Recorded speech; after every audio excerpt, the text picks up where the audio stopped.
right, with our grads tonight, I was thinking outside of Timothy, and I made my way over to the book of Proverbs. We're gonna quote from a lot of the Proverbs, but our base is going to be Proverbs 9, the ninth proverb. It's basically just one. The question is, what does it mean to be wise? Where do we get wisdom? How do we do it? It's such an important part of life, especially long life. If you want to live a happy, long life, wisdom is the only way to go. In the ninth proverb, this is personified, put in the form of two women, given a human form, wisdom and folly. Let's look at that now. Verse 1, Proverbs 9:1. Wisdom has built her house. This is a strong comparison to the 31st Psalm or proverb, where it talks about that woman who is faithful in her house and she went through all that effort to build it up. Well, wisdom has built her house. She has hewn her 7 pillars. She has slaughtered her beasts. She has mixed her wine. She has also set her table. She sent out her young women to call from the highest places in the town. Whoever is simple, let him turn in here. To him who lacks sense, she says, come, eat of my bread and drink of the wine I have mixed. Leave your simple ways and live and walk in the way of insight. Whoever corrects a scoffer gets himself abuse, and he who reproves a wicked man incurs injury. Do not reprove a mocker, or he will hate you. Reprove a wise man, and he will love you. Give instruction to a wise man, and he will be wiser still. Teach a righteous man, and he will increase in learning.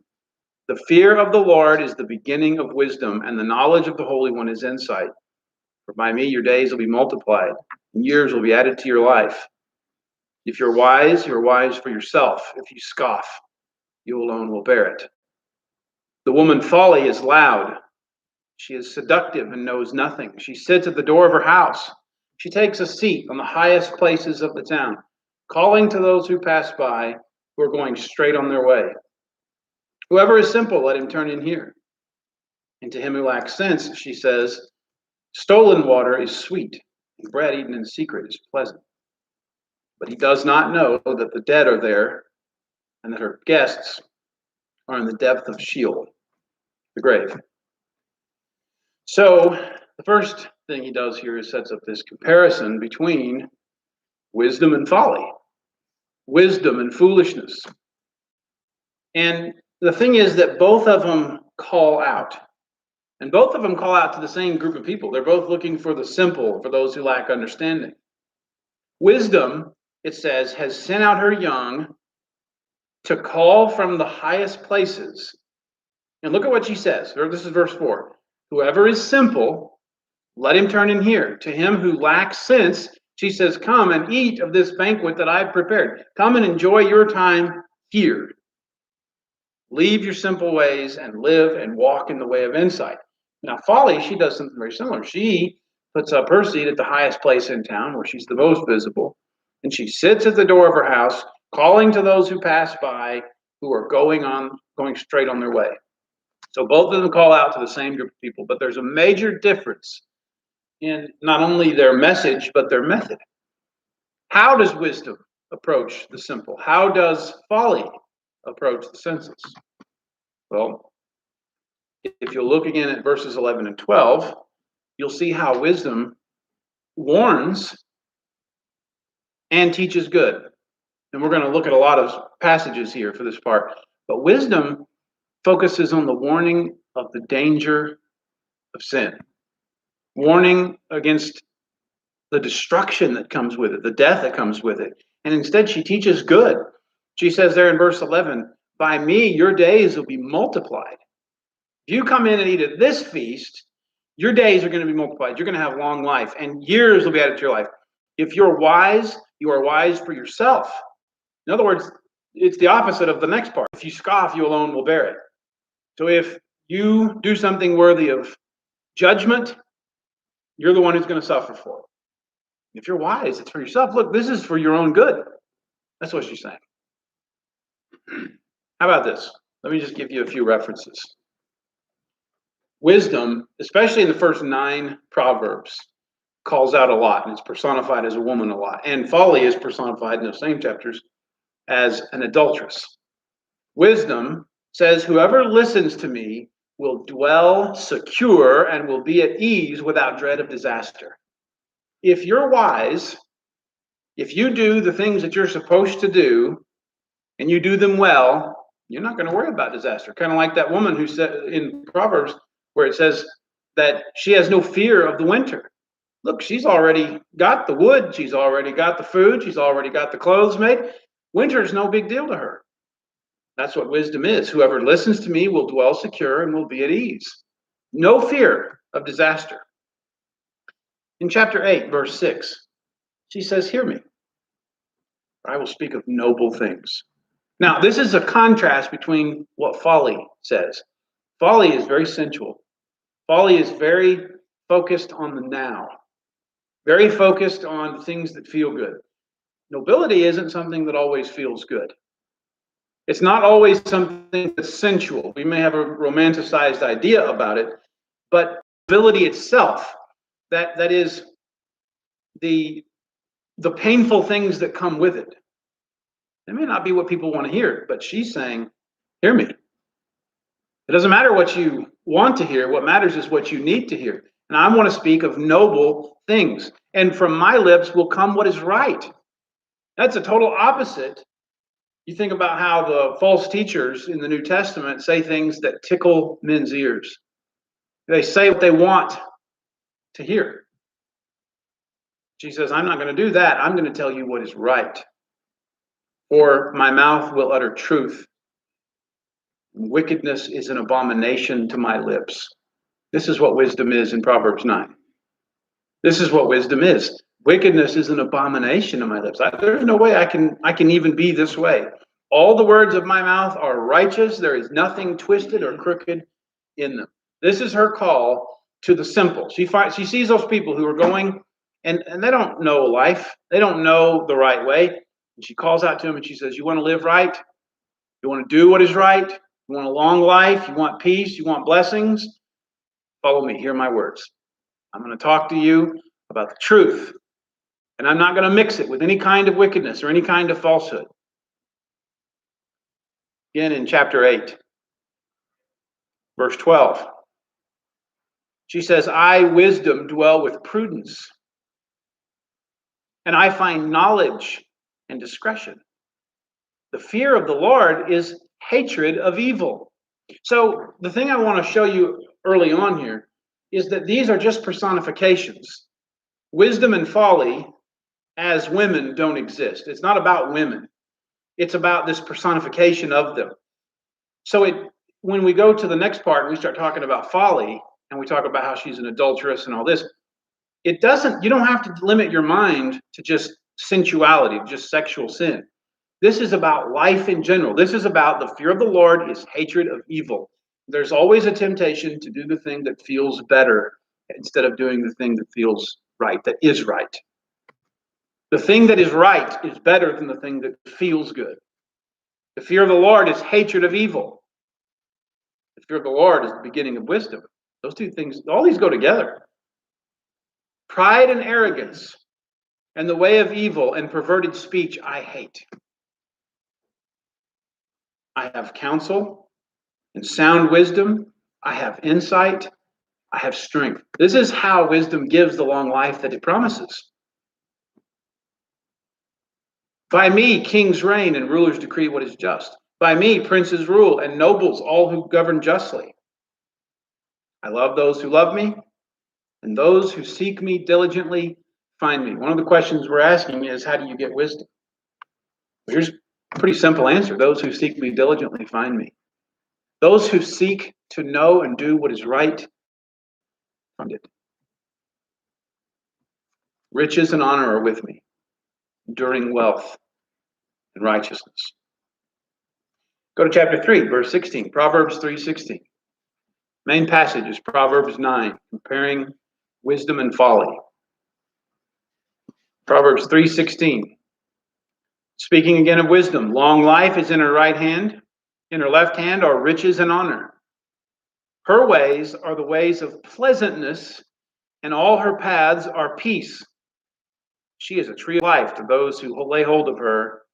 Those who hold her fast are called blessed. Just look at these blessings in here. Long life is in her right hand, riches and honor in her left, pleasantness and peace. A tree of life and blessing. This is what wisdom is. Now, see, we live in a time where people live for carnal pleasure. They live to be satisfied. They live to be pleased. And wisdom isn't often very respected. But the scriptures paint this picture. They show us, they personify wisdom through this woman and show that she's a lot different from the adulteress, where the adulteress gives you temporary, short-term satisfaction and ignores the consequences. Wisdom, you may have short-term consequences. You may have short-term suffering and pain. But in the long run, compared to folly, it's infinitely better. It's a way of peace. It's a way of blessing. It's a way of life. It's a way of enduring wealth and righteousness, riches and honor. Just listen to this.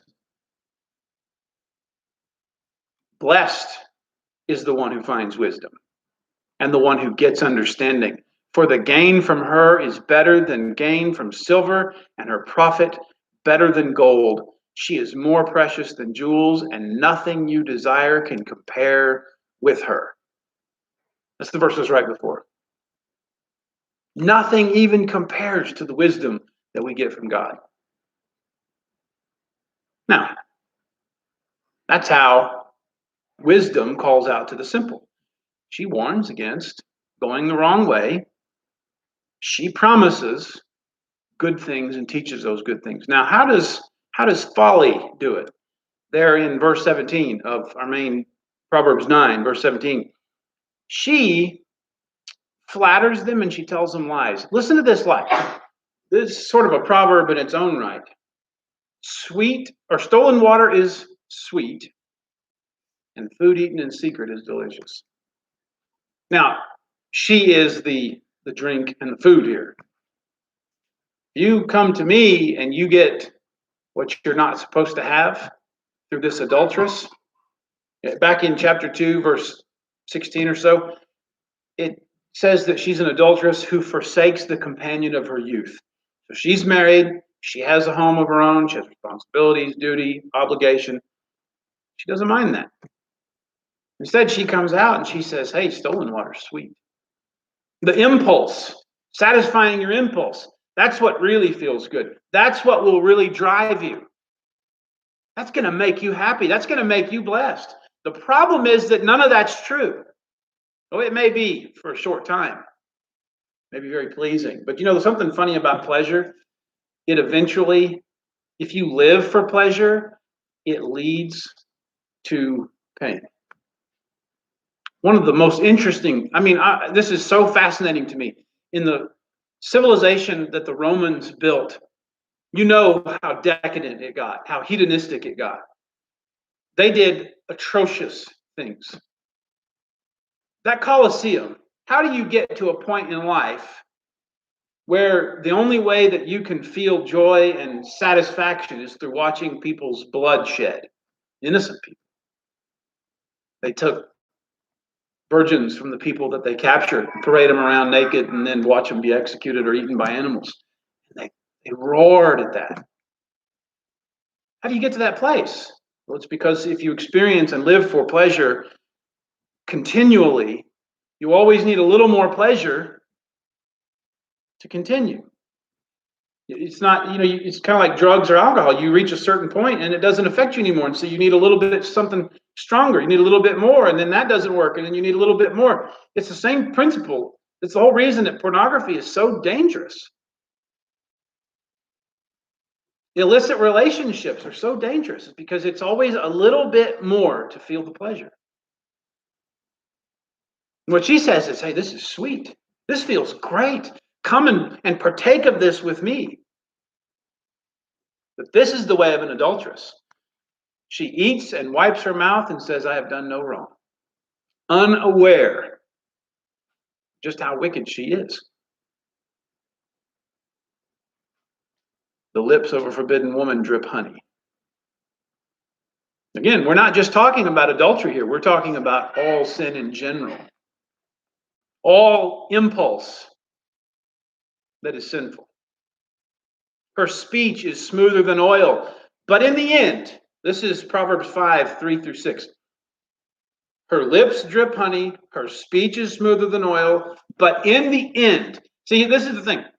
It's not that the words that come out of her mouth are ugly. They really do sound good. Yeah, food eaten in secret is sweet. You steal it from someone else, you take it somewhere where no one can see you, and you eat it there, and you have a double satisfaction. Not only do you have the satisfaction of having your belly full, but you also won. You got something for free. But in the end, she is as bitter as wormwood. She is as sharp as a two-edged sword. She's dangerous. How dangerous is she? Her feet go down to death. Her steps follow the path to the grave. She does not ponder the path of life, which was the whole thing that wisdom is crying out. To the simple, she's saying, hey, if you want life, if you want riches, you want blessing, you want honor, you come to me, come and sit at my banquet. The other one, she's saying, oh no, if you want to feel good right now, without all the trouble of nobility, without all the trouble of duty and honor and sacrifice and discipline, you want to feel good, come to my house. But she does not ponder the path of life. Her ways wander, and she does not know it. That's what it says there at the end there in verse 18, chapter 9, verse 18. The fool who goes to her does not know that the dead are there, that her guests are in the depths of the grave. Go to the 7th proverb, Proverbs 7, verse 6. We'll get a little illustration here of how this looks, why it's so bad, and how it works. Wisdom calls out, and it says some noble things. It speaks the truth. Folly cries out. She says, come feed your impulse. All right, let me give you an example. Proverbs 7, verse 6. At the window of my house, I have looked out through my lattice. So they didn't know I could see them. I was standing there watching through the window. And I have seen among the simple, I have perceived among the youths, a young man lacking sense. So he's watching through the lattice, and here comes this young man. He's just walking along, and he doesn't know what he's walking into. He doesn't have any sense. He needs to listen to wisdom. He needs to go to her. But that's hard. It's not that popular. It doesn't feel that great. Passing along the street near her corner, taking the road to her house in the twilight, in the evening, at the time of night and darkness, and behold, the woman meets him dressed as a prostitute, wily of heart. She is loud and wayward. Her feet do not stay at home. Now in the street, now in the market, and at every corner she lies in wait. She seizes him. He's just walking. She sees him and grabs hold, kisses him, and with bold face she says to him, I had to offer sacrifices today, and I have paid my vows. So now I have come to meet you, to seek you eagerly, and I have found you. I have spread my couch with coverings, colored linens from Egyptian linen. I have perfumed my bed with myrrh, aloes, and cinnamon. Come, let us take our fill of love till morning. Let us delight ourselves with love. For my husband is not at home. He has gone on a long journey. He took a bag of money with him. At full moon, he'll come home. With much seductive speech, she persuades him. With her smooth talk, she compels him. All at once, he follows her. It's a pretty vivid picture. And it's not just talking about adultery. Sin in general is this way. It looks so good. It is good. It feels good. He goes right along with her. You see, if sin was as ugly as people say, then He wouldn't have gone, right? He'd have been repulsed. I mean, if she's 80 years old and 600 pounds and got a big mole on her face, and she comes walking out there and she stinks, and she says, hey, come into my shack. He's like, no, I don't want that. That's not how it comes. She's beautiful. She's enticing. She makes all these promises. Easy love. All at once, he follows her. How? As an ox goes to the slaughter. Y'all who have cows, they don't put up much fight, do they? They can give you a hard time sometimes, but they don't know what's going on. They don't know where they're going, do they? Just getting in the trailer, going to their death. That's how this guy was. He's like, I'm just going to follow her. Sure, where you want to go. Same way, very interesting, wolves work that way. You get a female to see a dog, and she'll kind of parade out there in front of him and watch, see how he reacts. And if he starts coming to her, she'll pull away just enough to keep him interested. Then he realizes it's just too late. He just found the whole pack. The rest of them are waiting there. And suddenly it's not just that one female. Now you got a bunch of males around you and they eat you. That's how this kid is. He's just walking off. He's just paying attention to what's in front. Oh, yeah, that looks good. Same way that sin works, right? It's like a lure. Fish sees that shine and, oh, that's what I want. But you don't even see the line connected to it and the danger that's connected with it. As an ox goes to the slaughter, or as a stag is caught fast till an arrow pierces its liver, as a bird rushes into a snare, he does not know that it will cost him his life. Well, a lot of people do a lot of things that doesn't cost them their lives. The wages of sin is death, though. You see? You can leave here. No one knows what you do or who you are. It doesn't change anything. The eyes of the Lord are in every place, beholding the evil and the good. Here's the question that he asks in the 6th proverb, verse 27. Can a man carry fire next to his chest and his clothes not be burned? Can you get a bunch of coals and hold it right up here to your chest and not burn yourself? Then why would you think you can play around with sin and not have the same consequence?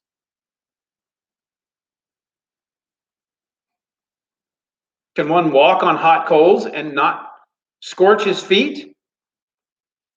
So is he who goes to his neighbor's wife. None who touches her will go unpunished. By the way, one of the things that God says about Israel, when they chased after other gods, didn't have anything to do with actual sexuality. It didn't have anything to do with physical contact. It had everything to do with idolatry. He calls that adultery. Anytime you put anything before God, that is adultery. None who touches her will go unpunished. People do not despise a thief if he steals to satisfy his appetite when he's hungry. You understand that, right? It was something that needed to be done. Even yet, if he's caught, he'll pay sevenfold. He'll give all the goods of his house. He who commits adultery lacks sense. He who does it destroys himself. He will get wounds and dishonor, and his disgrace will not be wiped away. For jealousy makes a man furious, and he will not spare when he takes revenge. He will accept no compensation. He will refuse, though you multiply gifts. The principle there is a man is jealous for his wife. Well, how is God toward his people?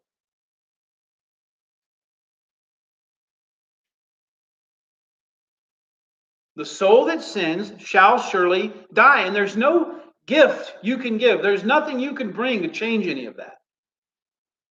His wrath is stirred. It's stirred completely, and it's stirred against you. So heed wisdom. Heed wisdom.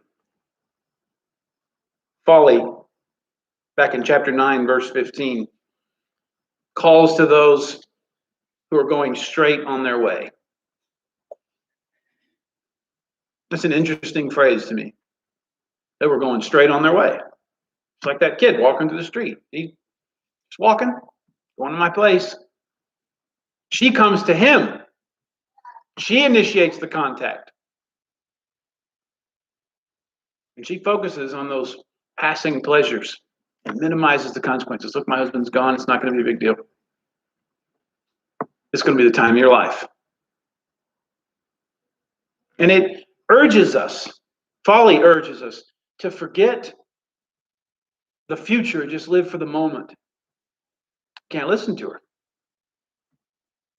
You can't listen to her. You have to listen to wisdom, and wisdom calls for the fear of the Lord. The fear of the Lord is the beginning of wisdom. Know what it said? So ask God for that. If any of you lacks wisdom, ask. God gives generously to all without reproach. How do you get wisdom? Ask God. What's it look like when you have wisdom? All the stuff we've seen here. You know, when we think of wisdom, we think of somebody who's really smart, maybe. Somebody who has a lot of knowledge. Knowledge and wisdom aren't the same thing. You can just listen to some of the people on TV and you can hear they've got a lot of knowledge and not one bit of sense. They're fools. And then you can know a lot of people don't have a lot of knowledge. Some people don't even finish school, and yet the wisdom in their heads. They know how to apply what they have. That's part of it. But what's been the main focus on this? She says, I'm going to tell you the truth. I'm not going to lie to you. I'm going to talk about righteousness. I'm going to talk about noble things. Wisdom, being the fear of the Lord, wisdom is knowing how to please God. It's walking in a way that pleases Him. It's walking in a way that's consistent with His character. That's what wisdom is. That's why the whole law, all of the law, one thing after another, comes down to something real simple. Love God and love your neighbor. That's all it is. You don't even need much knowledge for that. That is what wisdom is. The fear of the Lord is the beginning of wisdom. If you will love God and love your neighbor, you will have a life that is long. Principally, you'll have a life that is long. You'll have a life that's blessed. You'll have a life that is full of honor.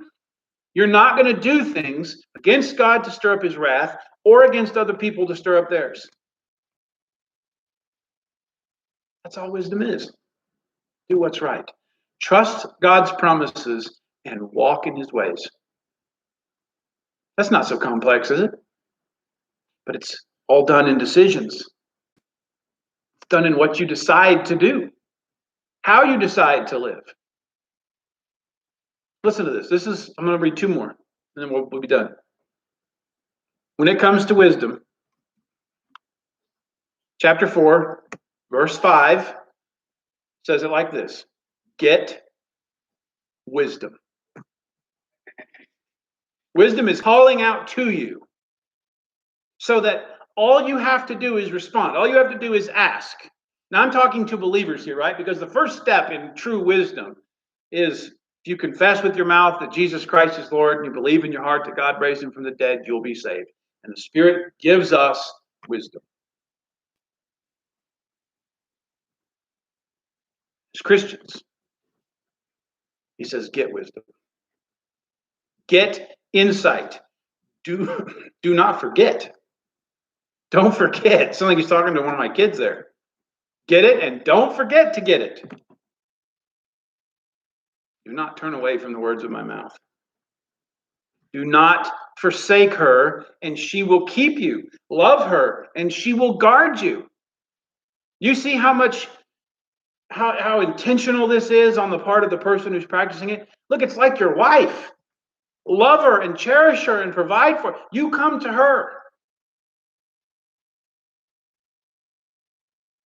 Do not forsake her, and she'll keep you. Love her, and she will guard you. The beginning of wisdom is this: get wisdom, and whatever you get insight. What a great way to summarize it. There are several, the beginning of wisdoms in these Proverbs, aren't there? The beginning of wisdom is the hatred of evil. The beginning of wisdom is the fear of the Lord. The beginning of wisdom is this: get it. Follow Him. Jesus said, if you love me, you will do what? You will keep my commandments. You will obey. Whatever you get insight. Prize her highly, and she will exalt you. She will honor you if you embrace her. She will place you on your head a graceful garland. She will bestow on you a beautiful crown. Get it. One more, it's very short. 7:4. Say to wisdom, you are my sister, and call insight your intimate friend. This is what we need. This is what our nation needs. This is what our churches need. This is what individual Christians need. This is what old people need. This is what young people need. This is what all of us need, is to have wisdom. So get it. If you trust in him, get it. Walk in his ways. Jesus, today we're thankful to you that wisdom is called and that you've put it in our hearts to answer. God, we admit many, many times we have followed folly. We know that you've forgiven us for that. That it's not over. We'll still continue on this path, and there will be other failures. But you are faithful, and you are slow to anger, and gracious and compassionate. You don't treat us as our sins deserve. When we're unfaithful, you are faithful. You keep us in your hand. And so I pray for all of us here, the grads who are leaving and won't have some of the accountability that they have now. For all of the people who are coming to that age, for all the people who are well past it, that our first priority would be to serve you, that we would fear you and hate evil, and that by fearing you and seeking you, we would find it worth our time and worth our energy to do the things that please you. That we could see on down the road and see the blessings that are to come when we make hard decisions that are right, and that we would see the suffering and the destruction that comes for making those decisions that seem so easy now but are wrong. Above all, may we honor you with our lives. Please be ever patient with us. And may our lives bring praise and honor to your name. Amen.